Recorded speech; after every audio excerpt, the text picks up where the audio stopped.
Voilà, gloire à Dieu. Et je vous dis bonsoir à tous dans le nom de Jésus-Christ.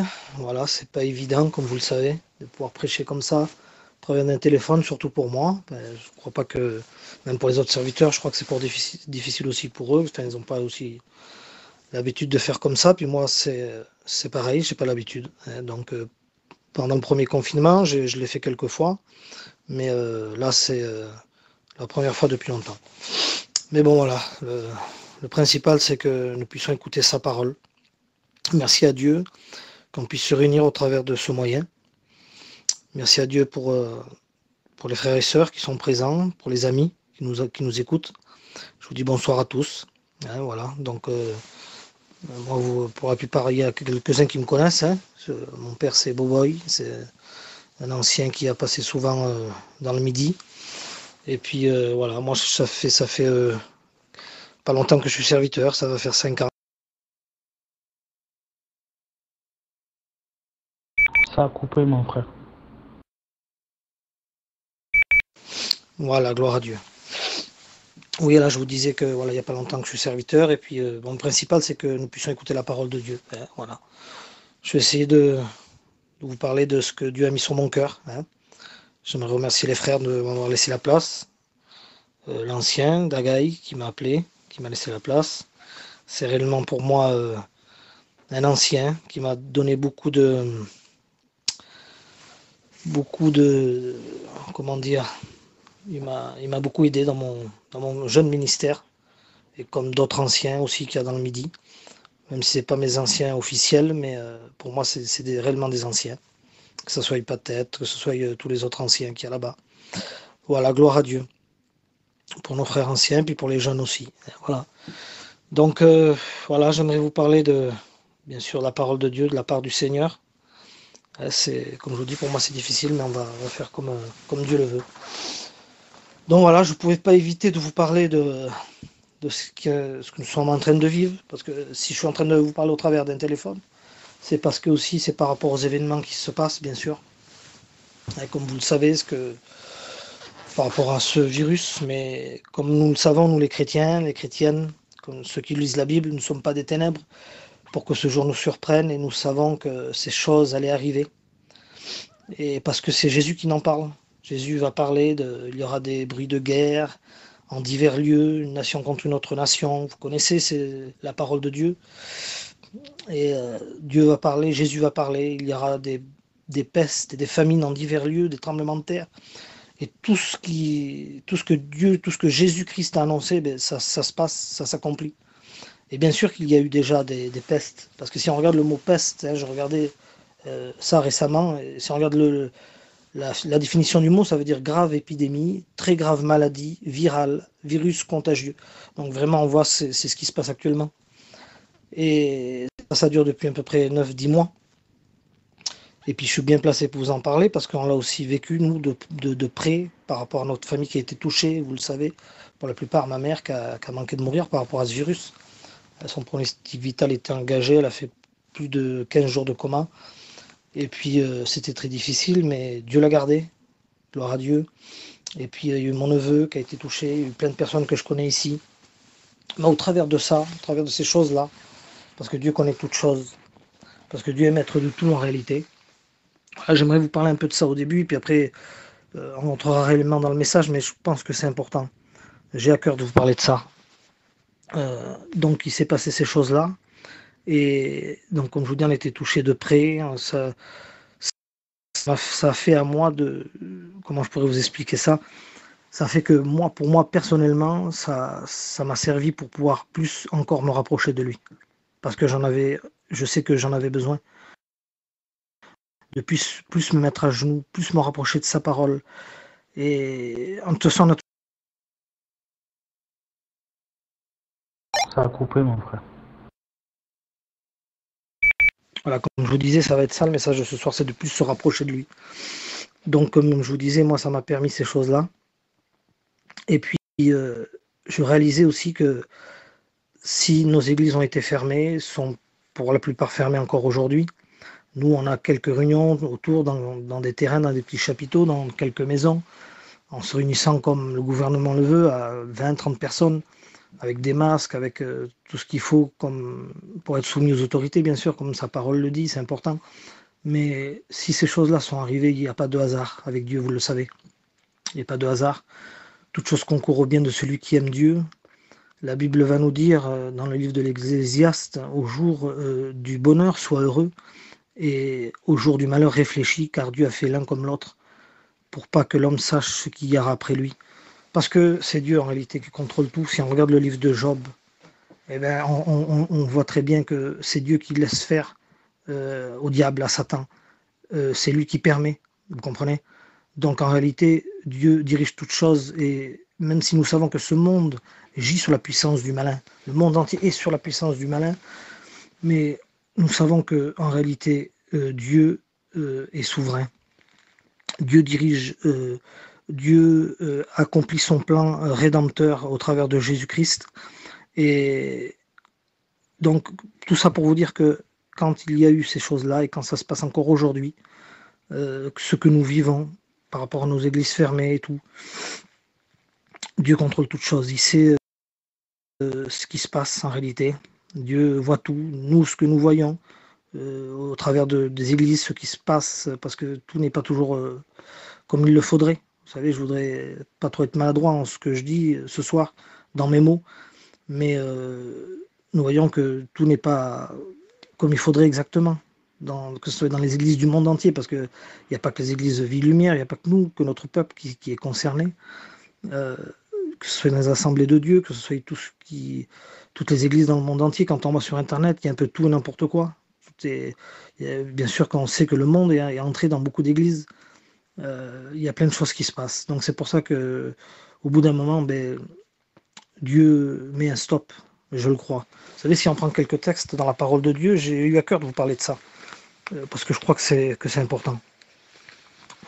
Alors comme je vous dis, Jésus va parler et puis il va dire que ça sera pas encore la fin, hein, mais il va dire que quand il y aura ces choses, ne soyez pas effrayés.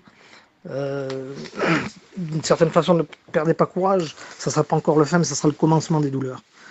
Et puis nous qui sommes de la lumière, nous ne sommes pas des ténèbres, pour que ce jour nous surprenne. Nous savons quelle heure il est à l'horloge de Dieu, et nous voyons très bien que réellement Jésus revient bientôt. Alors ça ne sera pas encore la fin, mais quand même nous ne savons pas ni l'heure ni le jour. Mais voilà ce que la parole de Dieu nous dit, par exemple. Il va dire: quand les hommes diront paix et sûreté, alors une ruine soudaine les surprendra. En réalité, tout ce qui se passe, et tout ce que nous voyons autour de nous, tout ce que nous voyons, la haine, tout ce que nous voyons, la méchanceté, l'impudicité, tout ce qui est mauvais, tout ce que ce monde est sur l'emprise du diable actuellement, comme on le voit, et on voit que c'est l'établissement réellement de l'Antichrist qui se met en place, pour que les hommes pour que cet homme-là puisse venir et puis qu'il puisse dire paix et sûreté. Et à ce moment-là, mais là nous voyons que tout se prépare réellement. Nous le voyons, nous les chrétiens et les chrétiennes, et vous, et toi qui ne connais pas encore Jésus-Christ, que tu puisses le réaliser ce soir, c'est important. Et comme je vous ai dit, j'ai pris quelques textes pour vous montrer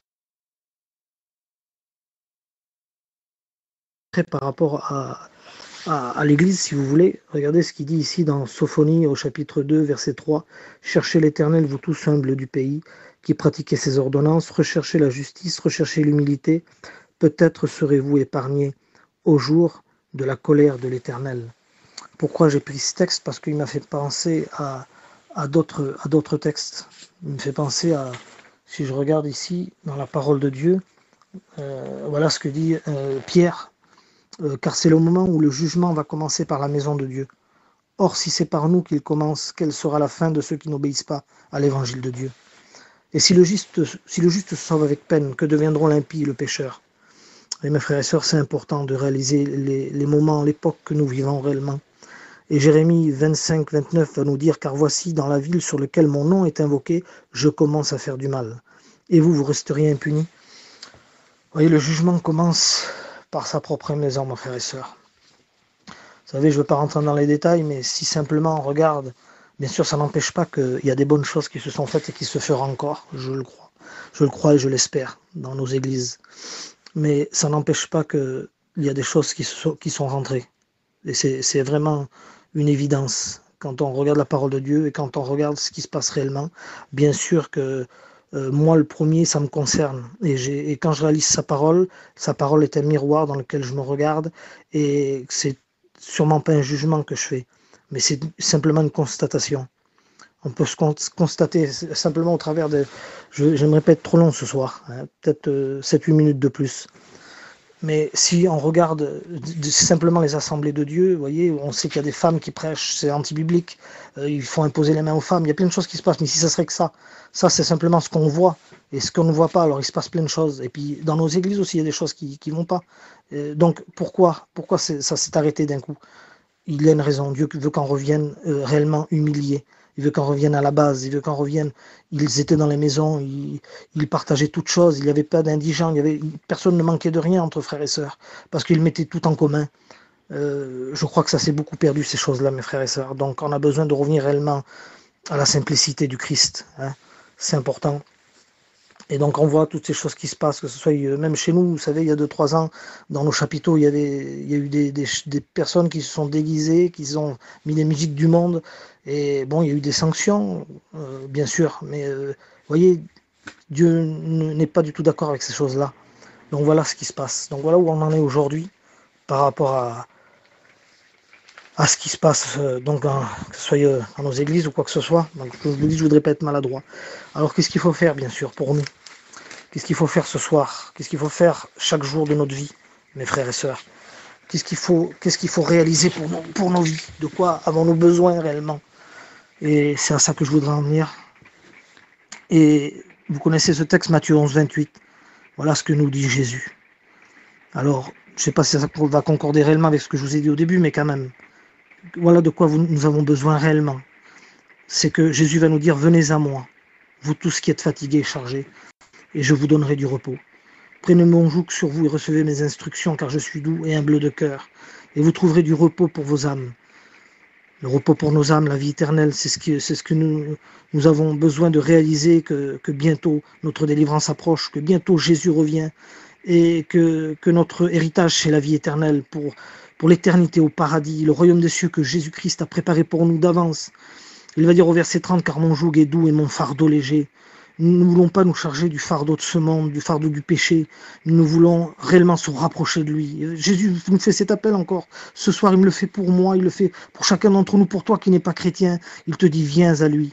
Venez à moi, vous tous qui êtes fatigués, chargés, parce que ce qui nous fatigue, ce qui nous charge, c'est réellement ce monde, c'est réellement le péché. Alors Dieu, Jésus-Christ nous appelle, venez à moi, vous tous qui êtes fatigués et chargés, et je vous donnerai du repos. On a besoin réellement de rentrer dans le repos du Christ. Réellement, venir, si on regarde le mot venir, dans le français, dans le dictionnaire français, ça veut dire se diriger en direction de celui qui parle. Et il faut que tu réalises ce soir, il faut que tu te diriges réellement dans ton cœur, dans la direction de Jésus. Que celui qui te parle, c'est Jésus. Que celui qui te parle, c'est Dieu. C'est pas seulement un homme. Vous savez, il y a plein de personnes, plein de serviteurs qui peuvent parler, mais si on ne parle pas de sa part à lui, ça n'aura aucune valeur. La vraie valeur, c'est Jésus-Christ. Le vrai bonheur, la vraie joie, la vraie vie, c'est Jésus. Sans Jésus, moi, je ne peux rien. Sans Dieu, sans le Saint-Esprit, je ne peux rien. On a besoin réellement de Dieu. Toi qui ne le connais pas, tu as besoin de Dieu. Vous savez, aujourd'hui, il y a un homme qui est venu chez moi, dans mon terrain, et puis j'ai parlé 2-3 mots avec, et puis c'est un homme d'un âge, un peu plus de 60 ans, et puis il voulait vendre des trucs, voilà, il était venu pour ça. Et puis je lui ai parlé de l'amour de Dieu, je lui ai dit, tu sais, Jésus-Christ est bon. Je lui dis quelques mots comme ça, il me dit, je connais, il dit, j'ai ma maison là-bas, il est à 40 km de chez moi, il est de sa maison, lui, il a l'église juste à côté. Et il me dit, sur 20 ans que je suis là-bas, j'ai dû y aller 2 fois. Il dit, mais moi, je suis catholique, il dit. Mais j'ai dit, tu sais, même si tu n'as pas été à la réunion, si tu y vas pas, je dis, dans ta voiture, là, quand tu rentres chez toi, là, tu peux parler à Dieu, et puis le Seigneur peut te parler, le Seigneur peut te faire du bien. Et puis il me disait, mais bon, j'en ressens pas le besoin. Quel malheur, mes frères et sœurs et amis, quel malheur de ne pas ressentir ce besoin. Nous avons réellement besoin de Jésus-Christ. Et il faut ressentir ce besoin. Il faut ressentir que nous avons besoin de lui, de se rapprocher de lui. Comme Jésus dit, venez à moi. Et regardez ce qu'il dit ici dans le livre du prophète Ésaïe au chapitre 55. Et puis je vais terminer avec ça, mes frères et sœurs, je ne voudrais pas être trop long. Il va dire ici, vous tous qui avez soif, venez aux eaux. Même celui qui n'a pas d'argent, venez acheter et manger, venez acheter du vin et du lait sans argent, sans rien payer. Et quand je regarde, vous tous qui avez soif, si je regarde dans des autres versions, des vieilles versions, ils n'emploient pas le mot soif, ils emploient le mot altéré. Ça veut dire qu'on peut le traduire comme ça. Venez vous tous qui êtes altérés, ça veut dire assoiffés. Ça veut dire aussi dénaturés. Excusez-moi des mots, mais c'est ça, ça veut dire pourri, ça veut dire corrompu. Venez vous tous qui êtes corrompus, venez vous tous qui êtes perdus. C'est le mot perdu aussi, qu'on peut le traduire comme ça. Venez vous tous qui êtes déformés, informes. Venez. Venez sans argent, sans rien payer. Ça semble contradictoire parce qu'à un moment il dit venez, même celui qui n'a pas d'argent, mais il dit venez acheter et manger, venez acheter du vin. Ce vin qui nous représente le sang de Jésus-Christ. Parce que sans le sang de Jésus, on ne peut rien. C'est le sang de Jésus qui purifie de tout péché. Et même nous, chrétiens, on a besoin encore de revenir à la croix. On a besoin encore de plier les genoux. Parce que le vrai endroit, notre vraie place, c'est à la croix du Calvaire. C'est là où que Jésus est mort et qu'il est ressuscité. On a besoin de son sang précieux. Il dit venez acheter du lait, le lait qui nous représente la nouvelle naissance. Regardez ce qu'il dit ici. Il va dire désirez dans 1 Pierre. Désirez comme des enfants nouveau-nés le lait spirituel et pur, afin que par lui, vous grandissez pour le salut, vous croissiez pour le salut. Ça joue au salut, mes frères et sœurs, c'est important. Et ce vin qui nous représente, ce sang précieux. Et il va dire, venez acheter, mais il va dire sans argent, sans rien payer. Pourquoi? Parce qu'en réalité, c'est lui qui a payé à la croix du Calvaire. Chez Jésus, c'est Jésus qui a payé pour nous. Alors il suffit de venir à lui avec un cœur humilié, un cœur sincère, un cœur repentant, et lui il le fait. Quand il dit venez vous tous qui avez soif, il faut avoir soif de Dieu, il faut avoir faim de Dieu, il faut se rapprocher de lui. Il dit venez vous tous qui avez soif, et ça veut dire aussi informe, comme je vous ai dit.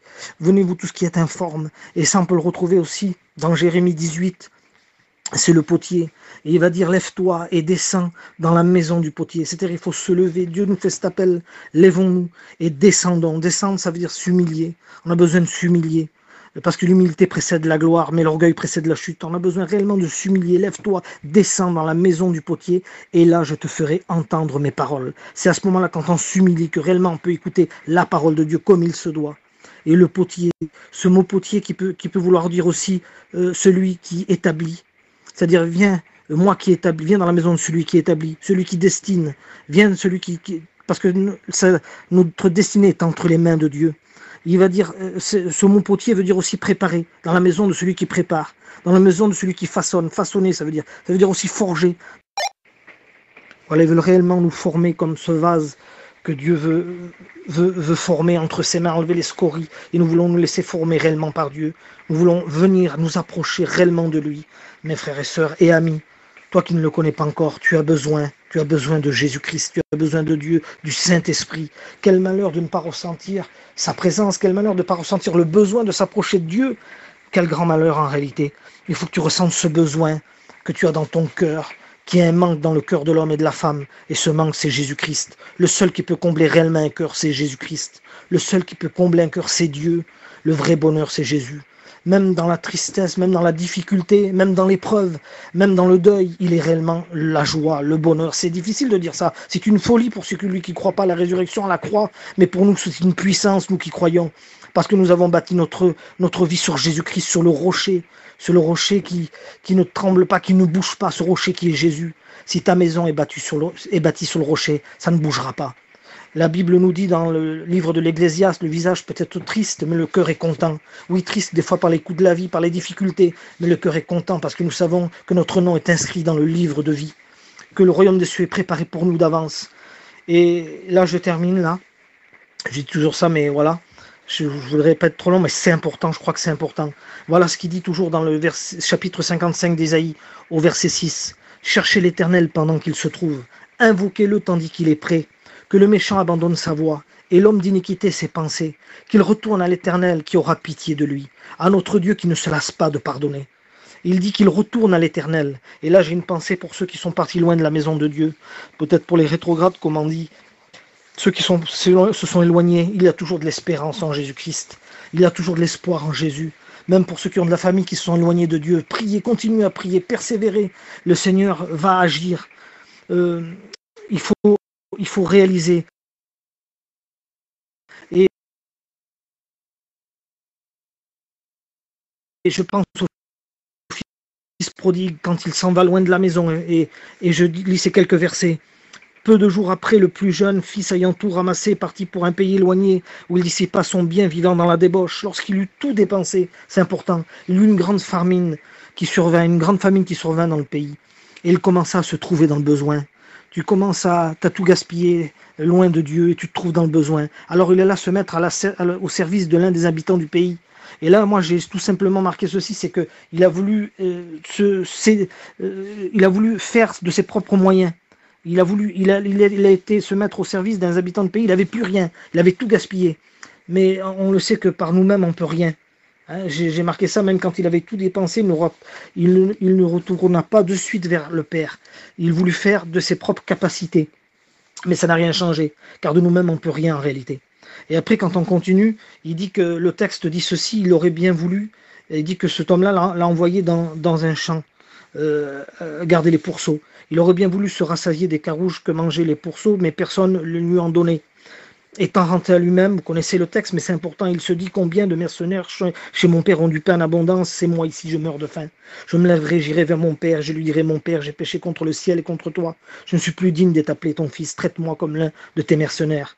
Il se leva, alla vers son père. Mais j'aimerais m'arrêter juste sur ça. Et après, voilà, je terminerai. C'est-à-dire qu'il a vu qu'il n'y avait plus rien. Il a vu qu'il voulait se nourrir de ce que les cochons mangeaient. C'était impur pourtant. Et on le sait. Et puis, réellement, il ne l'a pas regardé. Il a vu qu'il n'avait plus rien. Mais il n'a pas regardé à dire... parce qu'il y a des personnes qui sont parties loin de Dieu qui se disent ça. Ils se laissent avoir comme ça par de faits événements. Ils se disent maintenant que j'ai plus rien, maintenant que je suis dans la boue, maintenant j'y retournerai à Dieu. Non. Et puis c'est de l'orgueil en réalité ça. Il y en a qui se disent non, c'est trop facile. Et puis ils se trompent comme ça, ils se font tromper par l'ennemi, par le diable. Mais lui, il n'a pas regardé à ça. Et puis il a été à Dieu. Il faut s'humilier réellement. Faut pas que tu regardes, faut pas que tu écoutes l'ennemi. Mais il faut que tu viennes réellement à Jésus-Christ. Et puis là, j'aimerais terminer juste avec ça. Il se leva, il alla vers son père. Comme il était encore loin, son père le vit, et il fut ému de compassion, il courut se jeter à son cou, il l'embrassa. Regardez, le père est ému de compassion. C'est-à-dire que j'ai marqué ceci, et je termine. Même si tu es encore loin, parce qu'il était encore loin, Dieu est ému de compassion. Si tu t'approches de lui, il s'approchera de toi. C'est ce que le Père a fait en réalité. C'est ce que le Père veut faire. Tout simplement. Tu viens, tu t'humilies, tu réalises que ce que tu as fait, tu demandes pardon. Et puis le Seigneur te rétablit en réalité. Il veut tout simplement te reprendre dans ses bras. Voilà, je termine là les frères. Que Dieu vous bénisse à chacun. Et je laisse la place aux frères.